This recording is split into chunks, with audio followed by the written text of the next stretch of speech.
There's two levels, I suppose. One is what we're seeing in the papers and from human rights groups. So there were editorials in this morning's papers saying this was a shameful stain on Israel, that this visit was a shameful stain, a shameful diplomatic stain. Other similar editorials before he arrived saying, why is he coming?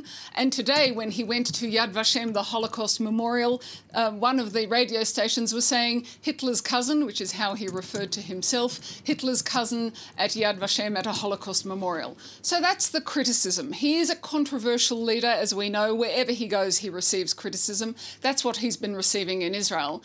There's also been a warm diplomatic welcome. He's met Israel's Prime Minister today. He signed agreements with him. He's staying for 4 days.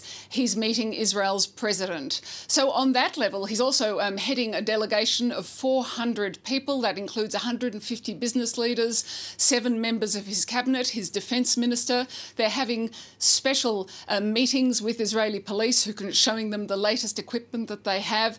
So on that level, it's all systems go. But there is this cloud, I think, hanging over this diplomatic success story. And Iris, several agreements have been signed between the two sides. Netanyahu, he's also been highlighting the role that Filipino health aides have played in assisting the elderly in Israel.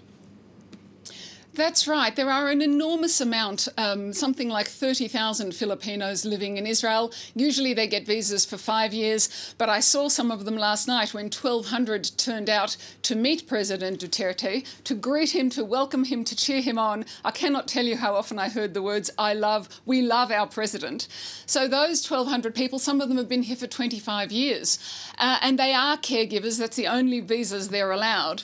And they looked to their president for help. They didn't just go to share the love. They looked to him for help. They wanted him to intervene to reduce the fees that they have to pay just in order to work here. The fees had risen to something like, first of all, $8,000, then $10,000, lately $12,000 just for the privilege of arriving, and they asked him to intervene, and he has. So what we have now seen is that the fees will be cut to $800, and there might be an extension so that these people can work in other fields except for caregiving, in addition to caregiving, I mean.